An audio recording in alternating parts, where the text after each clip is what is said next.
es el más fuerte de todos los inmortales y el más cruel. Si él quedara victorioso, los mortales sufrirían una eterna oscuridad. Propicios días a todos y a todas, bienvenidos a esta parte 6 de la especial de los inmortales, y en este caso vamos a hablar del aspecto más técnico y cómo se hizo en determinadas tomas o escenas en concreto de la película. Y esto nos lo van a contar a través de Gary Fisher y Alan Cameron, que digamos que Gary Fisher sería el director de fotografía y Alan Cameron el escenógrafo, digamos. Y bueno, nos van a ir contando un poco un montón de curiosidades. En este caso nos empieza a hablar, por ejemplo, Gary Fisher, de la escena inicial, la presentación del personaje de Christopher Lambert, de Connor McCloud, esa famosa escena de la lucha libre. Aquí ya nos cuenta más concretamente que consiguieron la Skycam.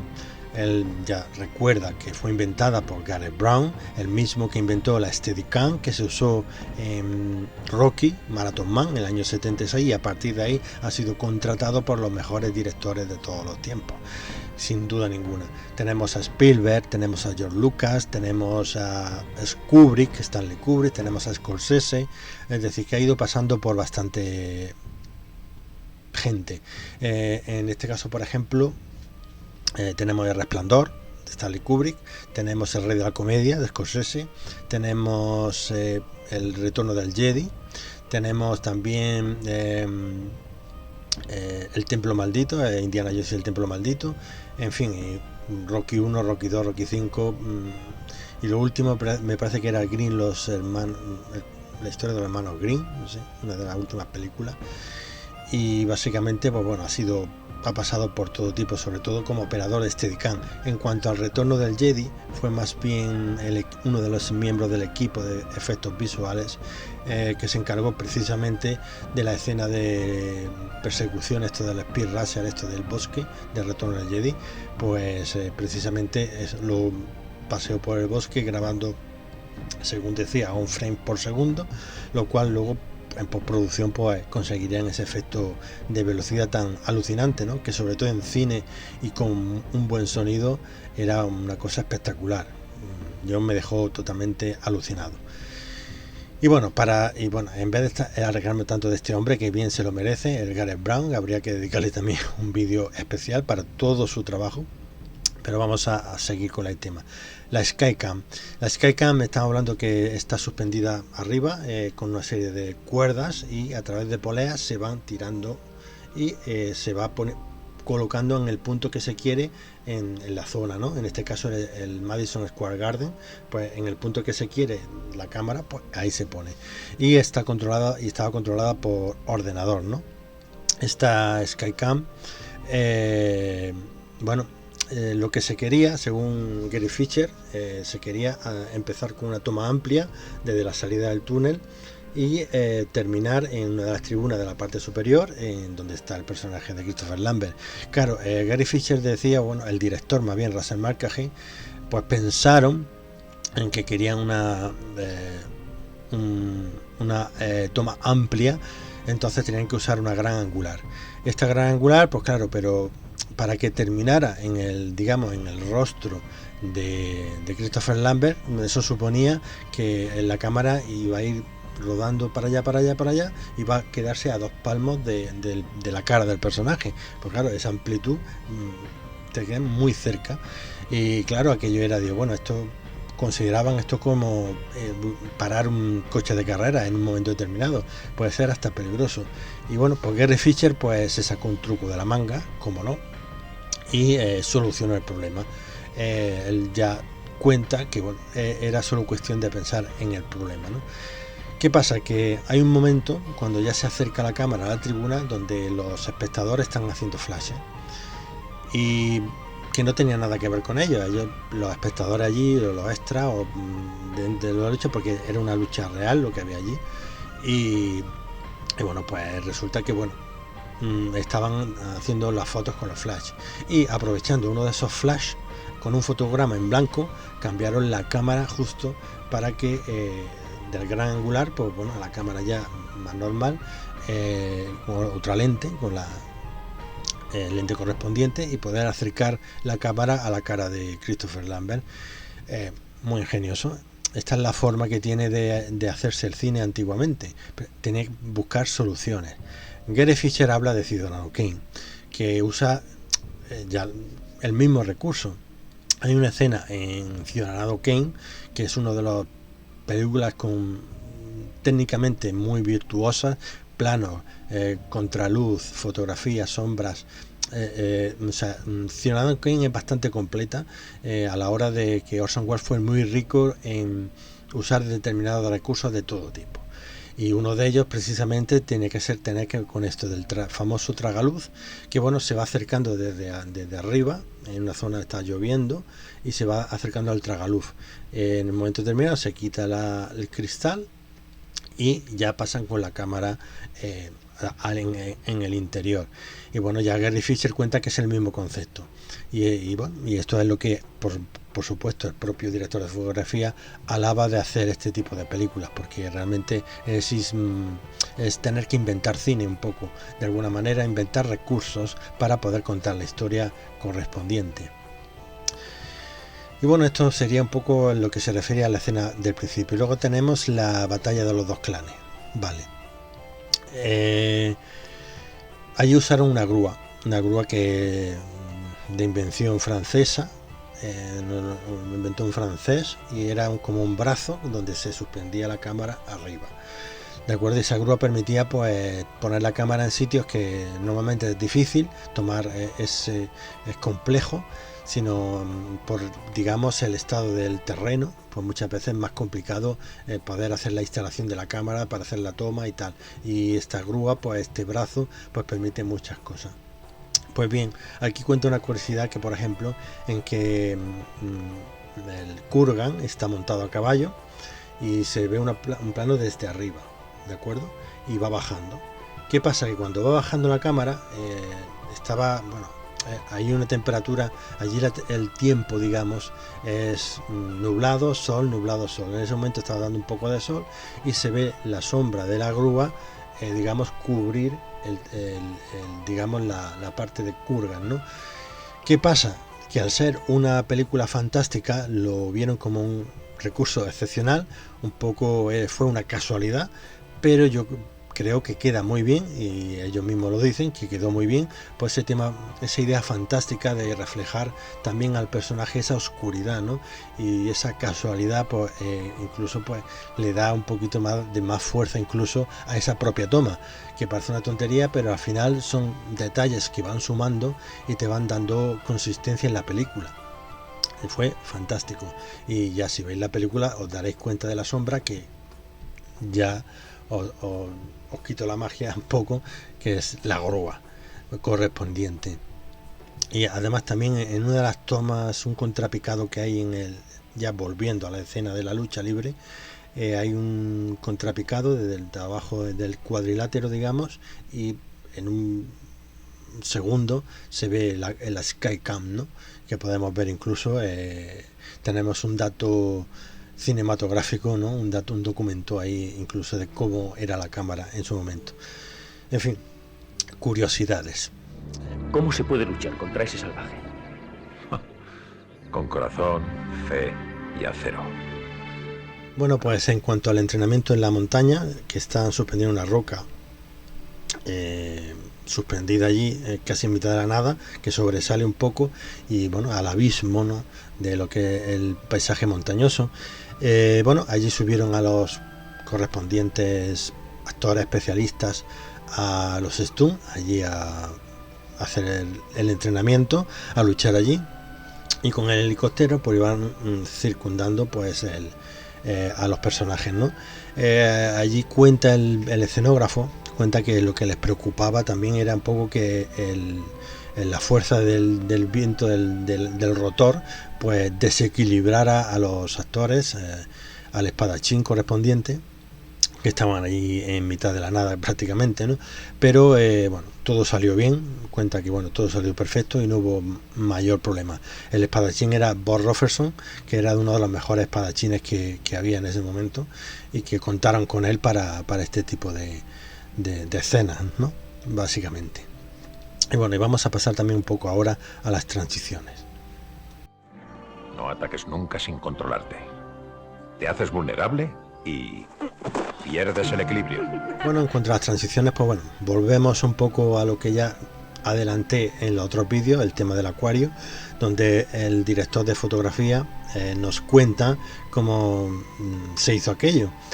Bueno, construyeron una pecera especial suficientemente grande para que pudieran ponerse, digamos, en el borde y pudieran acercar la cámara y hacer ese efecto, ¿no?, de adentrarse un poco dentro de lo que sería la pecera y subir luego hacia la cámara hacia arriba para ya cambiar al otro modo.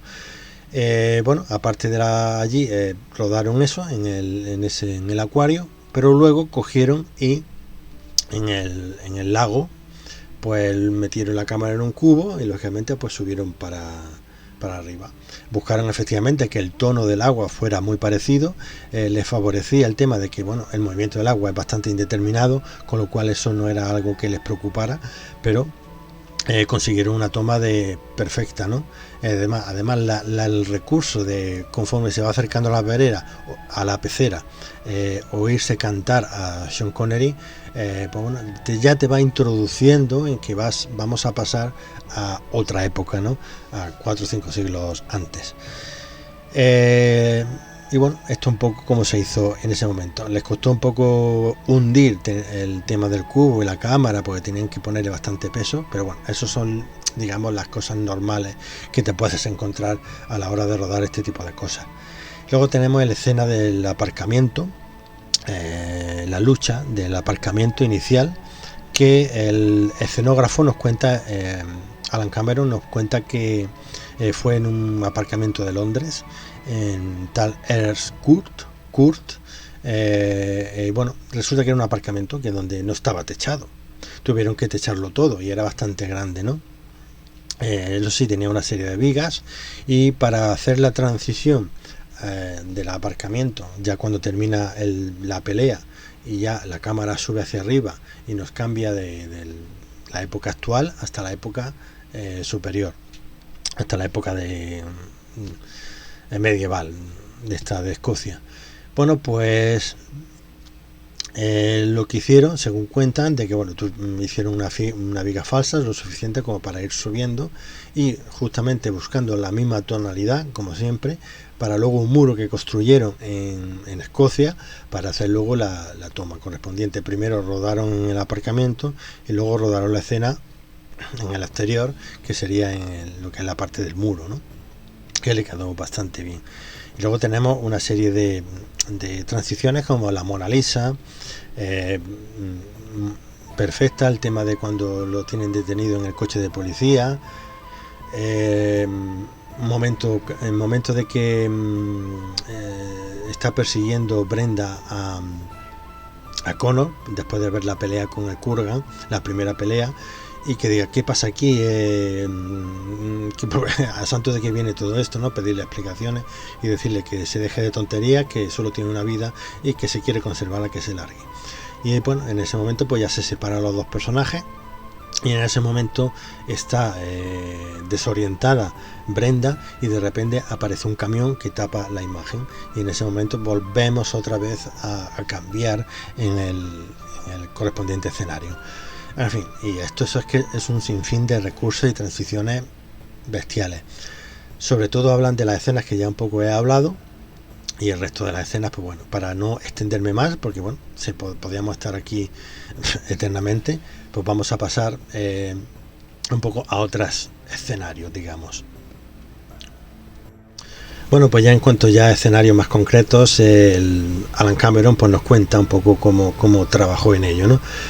Por ejemplo, en el loft que tiene en Nueva York el personaje de Connor McCloud, pues bueno, él empezó a trabajar, bueno, Alan Cameron dice que tiene varios libros del tema de arquitectura y tal de Nueva York y de pisos y tal. Visitó unos cuantos pisos para ver un poco lo que le gustaba y ya a partir de esa idea que ya tiene él trabaja haciendo una maqueta y a partir de ahí le va añadiendo pues los diferentes elementos, ¿no?, que le van configurando un poco la personalidad al loft correspondiente, ¿no?, poniendo pues bueno, colores, muebles, etcétera. Y bueno, y le iba consultando al propio Lambert, que le gustaba mucho atosigarle: ¿qué debería haber en tu piso? Venga, tú que conoces al personaje. Le tenía hasta el mismísimo gorro de, en fin, pero le gustaba chincharle, lógicamente. Y bueno, y continuando en ese loft, pues tenemos la sala de tesoro, que también era una manera de construir al personaje a través de diferentes elementos históricos que tuviera en su colección, de alguna manera, ¿no? Y para conformar un poco al personaje, un poco al ámbito en que se mueve el personaje. Y luego tenemos, ¿qué más? La escena de Callejón de Vietnam, por ejemplo, que se rodó también en Londres. Pues bueno, era un almacén, pusieron, ¿cómo se llama? Gelignita en los ventanales para que explotaran luego en el momento preciso. Y bueno, que por lo visto, pues bueno, casi se cargan las ventanas, porque al final, muy bien que querían que se rompiesen los cristales, pero en fin, que no rompieron las ventanas de milagro, ¿no? Eso fue un poco la cosa.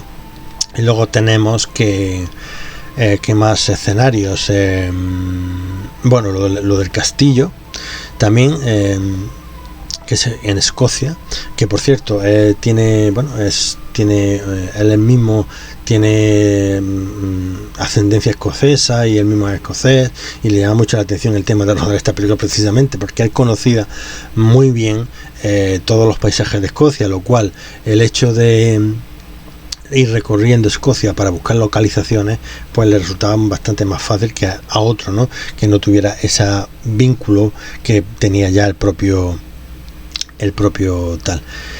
Bueno, que estaba hablando del castillo, el castillo de la casa de Connor MacLeod. Una vez que ya lo expulsan del pueblo, pues bueno, tiene allí un castillo. Encontraron una zona ideal, que bueno, mientras estaban allí con viento, lluvia, y bueno, le tacharon de loco, digo, pero aquí vaya a construir el castillo, en fin, pero el sitio para ello era ideal, con lo cual pues construyeron ahí. Fue muy bien el tema de la construcción, de los materiales se subieron muy bien y se pudo construir perfectamente. Luego el interior lo construyeron en un almacén de fertilizantes y bueno, ahí tenemos la comparación entre el castillo entero y el castillo solo con la escalera, ¿no? Que por cierto, una vez terminada la escena de la lucha del Kurgan con Ramírez, pues ya desmontaron la escalera, la volvieron a montar para que quedara un poco en la misma visión, en la misma coherencia, ¿no? Visual, ¿no? De alguna manera. Y la verdad es que le quedó bastante bien. Tenían que encontrar los elementos que se iban desmoronando. Ahí quizás se nota un poco, ya con el paso del tiempo y en la misma época, bueno, se nota que aquello es un escenario interior, no es real, porque claro, tienes que hacer ver que esas fuerzas sobrenaturales que se están enfrentando tienen algún daño en el entorno, ¿no? Y en este caso era pues que se iba desmontando el castillo, ¿no? Como lo queramos llamar. Esta es la zona de Fort William, según cuenta el propio escenógrafo. Bueno, ya he contado lo del Callejón de Vietnam, que estaba en Londres. Bueno, y por supuesto la escena final, el Silver Cup. Bueno, inicialmente estaba previsto que se hiciera la escena final en una montaña rusa, con todo el destrozo que tendría que conllevar. ¿Qué pasa? Que eso empezó a plantearse, pero el presupuesto se estaba disparando de una manera que no era normal al tener que planear esa escena. Con lo cual, que bueno, cogieron Russell Marcos y el escenógrafo, dijeron, venga, vámonos y vamos a buscar otro sitio. Estaban pasando por el puente y vieron el cartel del Silver Cup y se miraron uno al otro y dijeron, oye, pues va a ser que sí.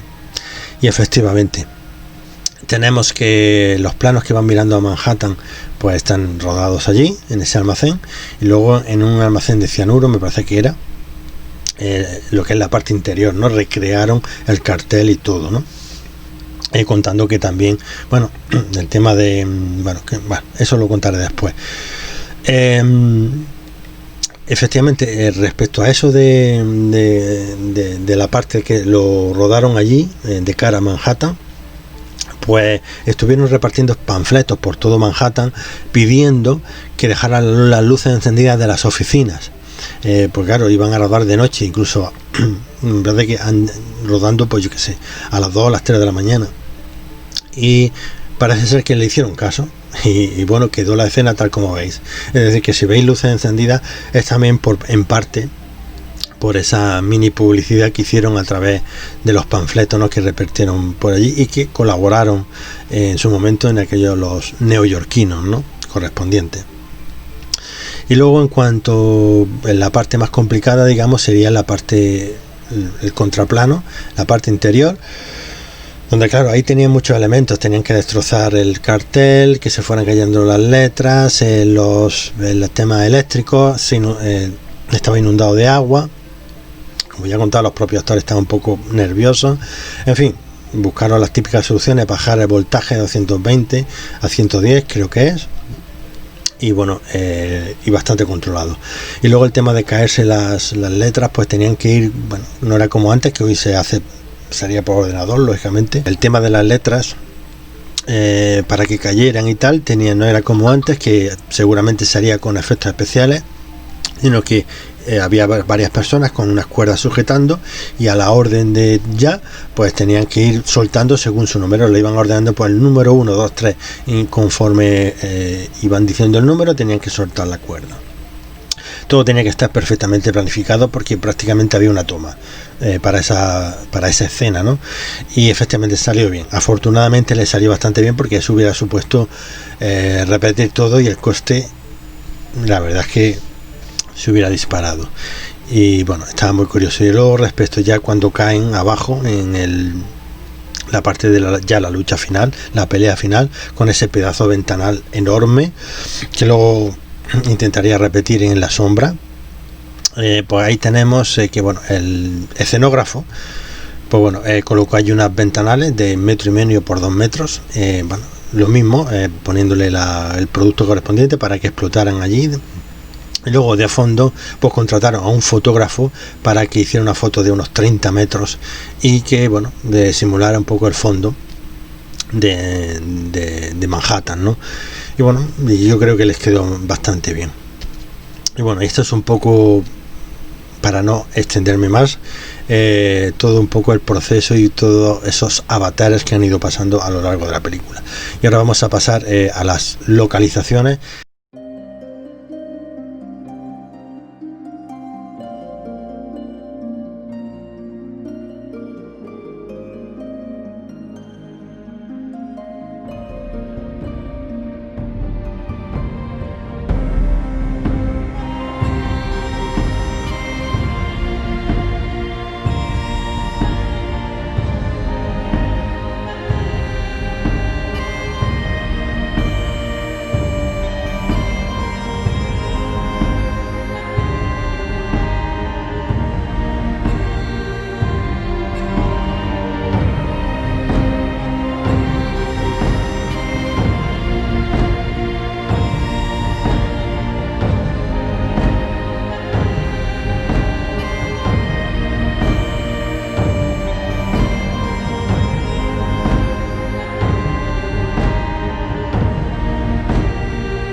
Bueno, ya habéis visto un poco el vídeo, un poco de por dónde más o menos han ido haciendo las localizaciones. Ya que ya quedamos desplazados ya a la última parte, la parte 7, que ya más concretamente la música. Y por Michael Kamen y el grupo Queen, una espectacular música. Así que sin más dilación nos vamos ya a la siguiente fase, a la siguiente parte, la 7, y ya concluimos ya todo especial de Los Inmortales, por fin. Así que hasta la próxima. Chao.